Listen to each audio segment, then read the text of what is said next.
you're not doomed yet, but and in all of world history, there has never been a civilization that has so opened its doors to another civilization that is openly hostile to it. So this is unprecedented, what's happening. Your ancestors of Europe, when I describe it in my books, because I write about history, fought tooth and nail to prevent Islam from entering and conquering Europe. Because that was one of the grand plans that went on for century after century from the east. The Turks were trying to enter Constantinople. They surrounded Vienna in 1683. And before that, the Muslims, I told you, went up into Tours in France in 732, 1,000 years later. This was an actual goal. And now Western Europe is saying, oh, none of that matters. It was a misunderstanding. Come on in. But they haven't changed. That mentality, and when I say they, that's obviously, I'm simplifying. The mentality that I've described is part of Islam. It's an Islamic concept. So the Islamic State, you're told, oh yeah, they have nothing to do with Islam. They've twisted it. No, they haven't. They are a representation of what Islam, the caliphs, the sultanates, the emirates, that's how they operated. The heads of Islam, the grand imams and the muftis said the same exact thing. Okay, so that is what it is. Again, it's not my point to arguing, oh, well, this particular migrant wants to conquer you. Maybe he doesn't. Maybe he's looking for a good life. I understand that, and that's what makes it complicated.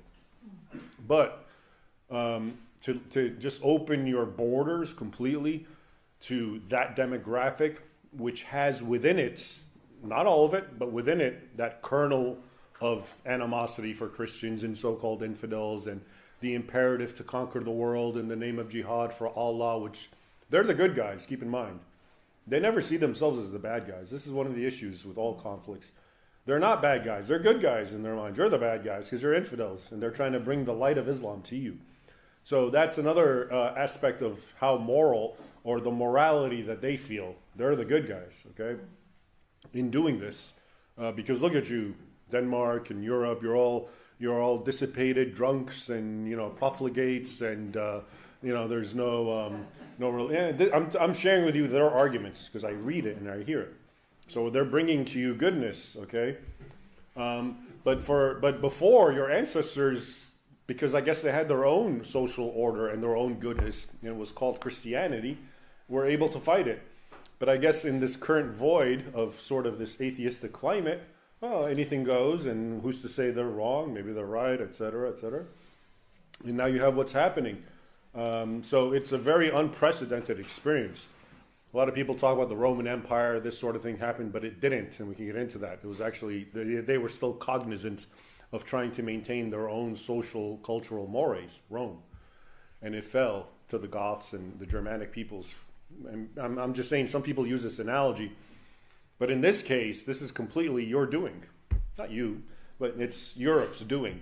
Okay, you're bringing a hostile force that's openly hostile, and lo and behold, when I look where Muslims are, I see chaos and violence and criminality and rape and grooming in England. Okay, that's what always happened under Islam. Okay, so is there a hope? I think so. I hope so in time, but it's so bad that it even had to get to this point. It's such an abnegation and betrayal of your own heritage, of these men and women who fought and died to preserve your way of life against an open, hostile force, and now they're being welcomed in, and why not? It's okay, it's okay.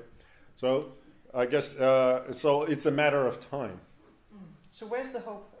Excuse me. So where's the hope? You said there is the hope is to wake up, wake up and see what reality and what I'm talking about, and understand the history and the doctrine of Islam and what Islam is all about. Islam is unequivocally hostile.